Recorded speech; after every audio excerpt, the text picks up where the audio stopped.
you believe that the Belgian Malinois is better at going after a man than a Pitbull Terrier who's been targeted to do that? Yes. Yeah, 1,000%. A Belgian Malinois was constructed for that task, and they perform it almost at a too good of a level. Okay. You have puppies in a typical Malinois litter, not a litter that was bred by a person who works their dogs, but just a typical litter. You've got 8-week-olds that are pulling you down by your pants legs, biting your shoes, and really biting you. Okay, because that's just what they're bred for. It's what they're bred to do. Just like I can't be surprised when my Pitbull Terrier litter get aggressive with their litter mates. Mm-hmm. Because it's what they were bred to do. If I had my life depending on a dog, a single dog, then I would choose a Malinois over a Pitbull Terrier 100% of the time. I believe Malinois are insufficient as far as size goes, because I don't know about you, but I'm 6'2". If I want to get a 45-pound dog off of me, I can get it off of me. I can kill that dog with my bare hands. Mm-hmm. Okay, but I can't do that to a 130-pound Borbal, or I'm going to have a lot harder time doing it. So I think that the Malinois has a deficiency in size, but it has no deficiency in its willingness to do its job. Right. I've always had a fascination with Malinois. So the first thing I seen in the Malinois is this is the Pitbull of the Shepherd world.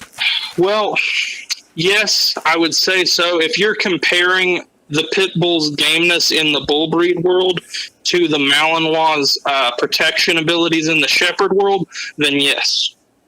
Just as far as their I'm not stopping attitude? Right, absolutely. Okay. I've never owned a Malinois, but big shouts Coastal Dog Sports. They took me in to train my dogs here and there.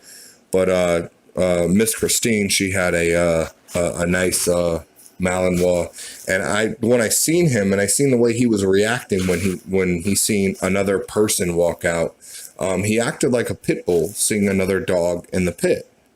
Right. He was just, I'm a screamer. Like I have to kill that, whatever that is. I want to kill it. I want it dead. So for me to say that's the pit bull of the Shepherd world, you would say that's correct. Yeah, I would. Okay, that makes sense. So now, if we're talking about Molossers, I'm going to circle back to Presas, Corsos, and Dogos really quick. Okay. To me, the Presa Canario is the Pitbull Terrier of the Molosser world. Okay. To me, those dogs perform at a level that is unmatched by other Molossers. So just like a pit bull with its respective sport performs at a higher level than any other bull breed, I believe that the Presa Canario performs its job at a level higher than its competitors. Mm-hmm. So let me ask you this then. Life or death? Would you put your faith in a Malinois or a Presa Canario?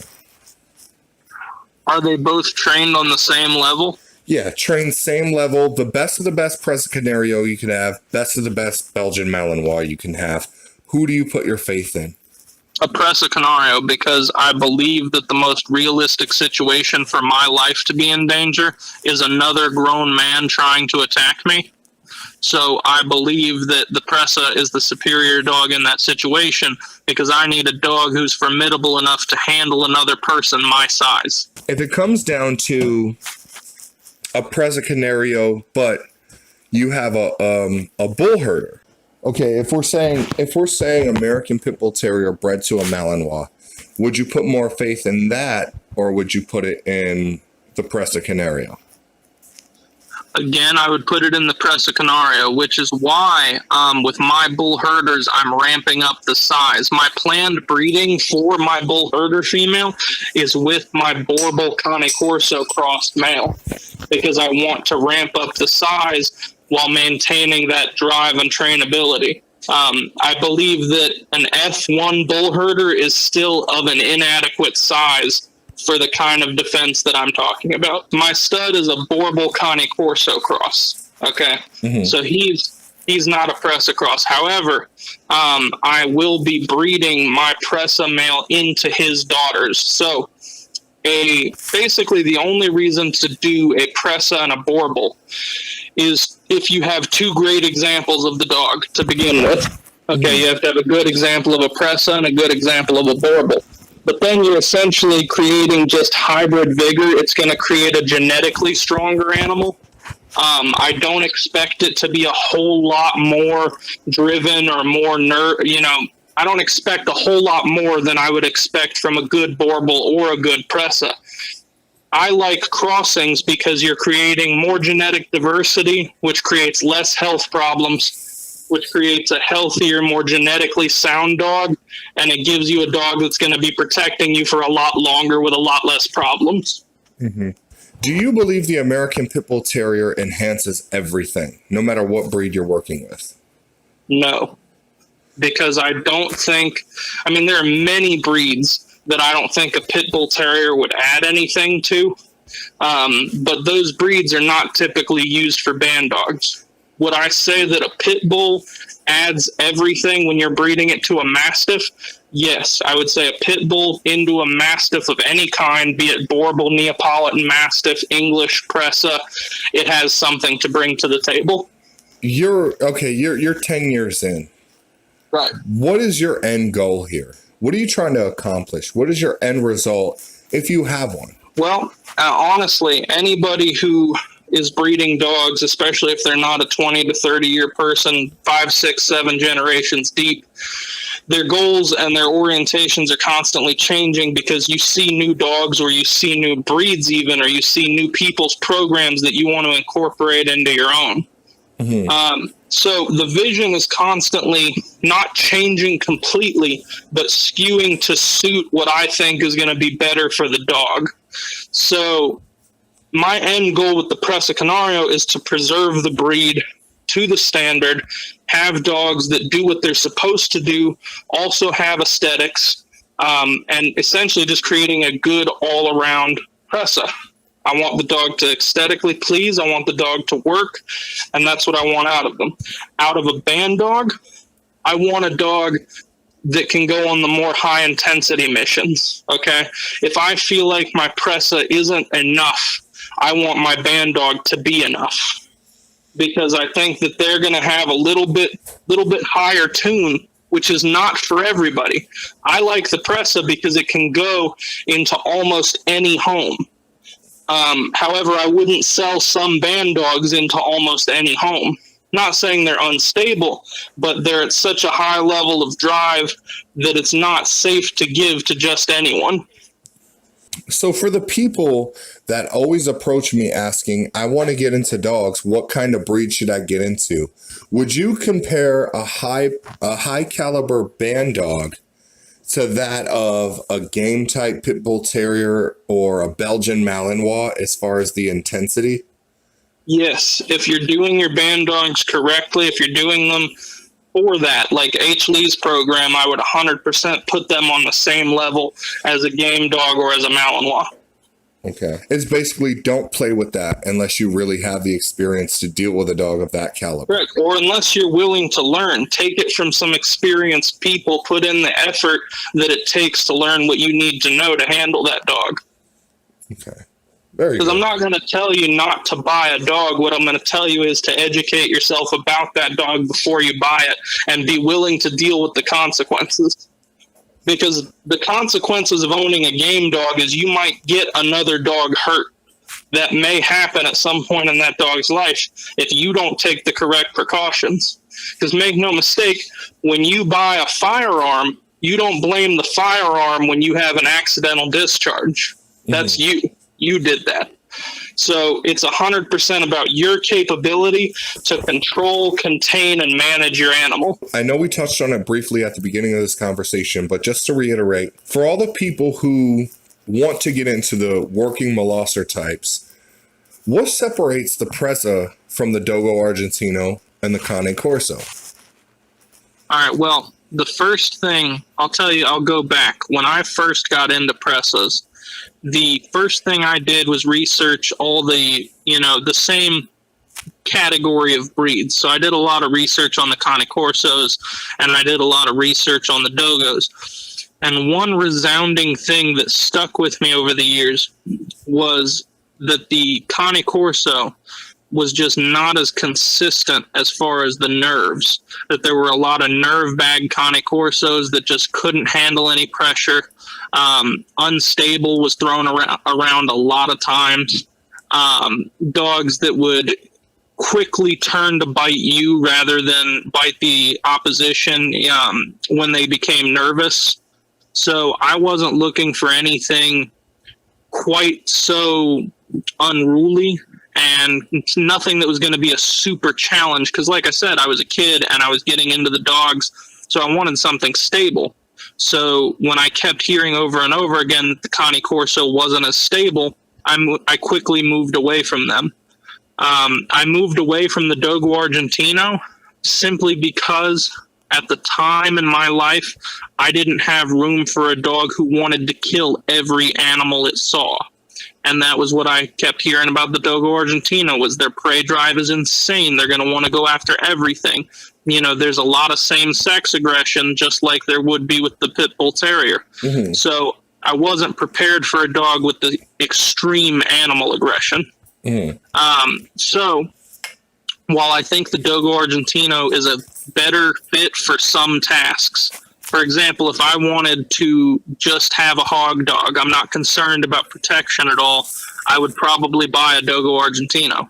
A Presa can do the job, but I would probably buy a Dogo because they were built to do the job. Right. And so that's essentially why I chose the Presa Canarios, because I needed something stable. I wanted something consistent. I wanted something that a novice person would be easier to work with than some of its competitors, but also be a high-intensity animal. I wanted to be able to bring out the beast in them, but not necessarily have that right off the bat, you know, which brings in instability. So, in short, that's pretty much why I chose the Presa Canario. Over the last 10 years, I have seen the Presa deteriorate. I've seen it go up. I've seen the quality of the dogs go up and go down. One of the main things I've seen in recent years, especially over the last 3 to 4 years, is a decline in the quality of the Presa Canario due to color breeding. Mm-hmm. Breeding for fad colors, breeding for things that aren't in the standard, breeding for things that aren't even necessarily a part of the breed.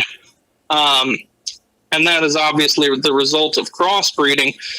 But the problem is when the big breeders take a stand for the colors and they begin breeding it themselves, so they're no longer rooting for the standard, then it's hard to get people to understand the other side of it and the fact that they're wrong and that they're breeding the dogs in an incorrect way to make a higher profit. The problem now that I'm facing is there's 2 types of breeders that are in the mainstream of Presas. Mm-hmm.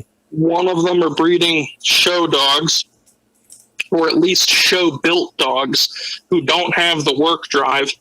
And a lot of those people are turning to breeding color because it's bringing higher profits. Years ago, you could obtain a quality Presa Canario puppy from a big-name kennel for $1,500 to $3,000. Mm-hmm. Now, you are not getting a dog from a big name person for less than $4,000 to $5,000, sometimes north of $7,000. And that's because they're breeding for things that the public desires rather than things that the breed requires. Mm-hmm. So if somebody sees an off-white marked Presa in a litter and they say, oh, that's cool, and it gets a couple hundred likes, then the person might say, oh, well, I want more of that. I want to be able to charge a little more for my dogs, so I'm going to start breeding these out of standard white markings because it's what's selling. Mm-hmm. And now I'm here to say that there is white in the Presa Canario. It has always been there. There's always been heavily piebald dogs in the Presa, or dogs that were 40 to 50% white. Okay, so not to cut you off, but for my listeners and myself, are you talking about the piebald markings similar to like the American Bulldog? Yes, similar to that. Okay, I got it. And when you're dealing with piebald markings, the colored markings should still be one of the three standard Presa colors, which is black, fawn, and brindle. Any variation of brindle, any variation of fawn, and black.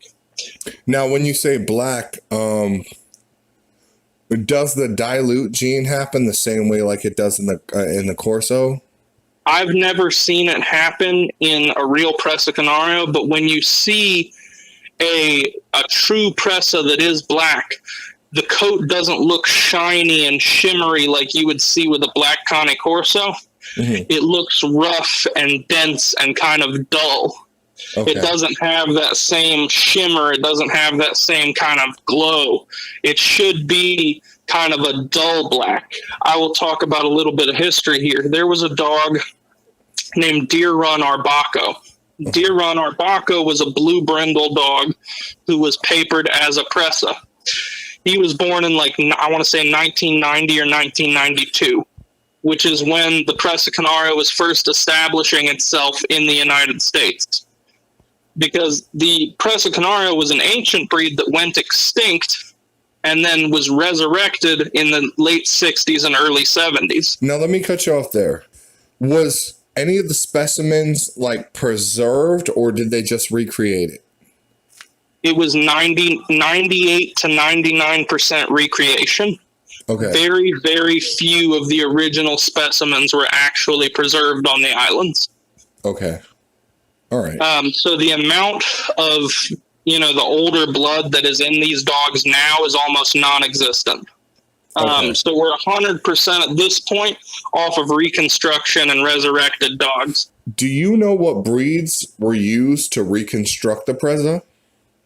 Yeah, well, honestly, nobody knows 100% definitively. There's only what they tell us, because the islanders, when they were reconstructing the breed, they kept everything kind of betwixt themselves. Okay. So what we know about it is a limited resource. So essentially, the main breeds that were used were English breeds like the English Mastiff, the Bull Terrier, Staffordshire Bull Terrier, things of that nature. They also used the Alano Espanol. They used a few bulldog breeds, such as the English Bulldog, the old type of English Bulldog. The Alano Espanol is the Spanish Bulldog, and then the Spanish Mastiff is a separate breed. But they used a few Spanish breeds of Bulldog and Mastiff. They used some English breeds.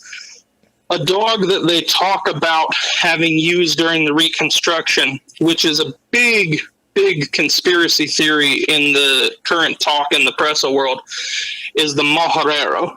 Okay. And the Mojarero is a dog native to the islands.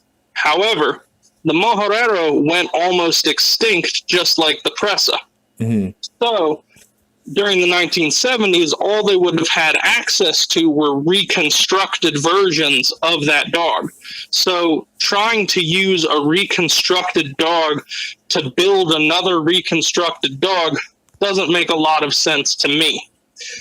And there are breeders now who are claiming that in order to have a true Presa Canario, there has to be Mojarero presence in the dogs. I don't 100% believe in that. I believe that the Presa Canario is its own breed now with a big enough gene pool to work within itself and not have to do any kind of outcrossing.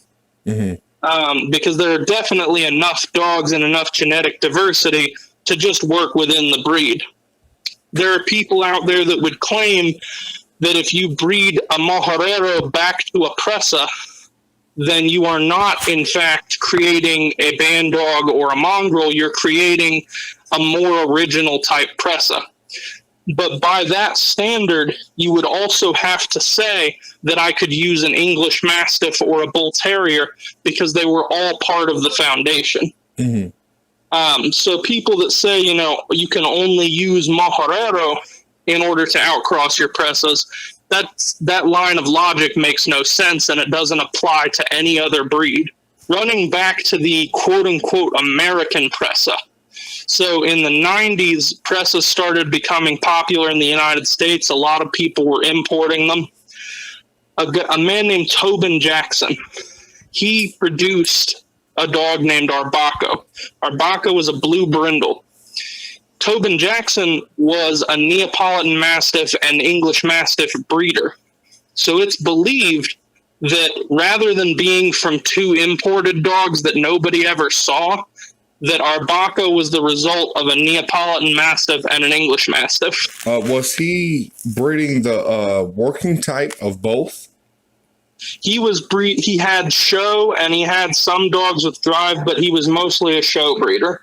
Okay. But back in the 90s, these dogs were still a little bit more functional than what you see now. Okay. So the dog named Arbaco that came to be from Tobin Jackson was one of the first dogs in the UKC stud book for the Presa Canario. Okay. That dog was used by everyone.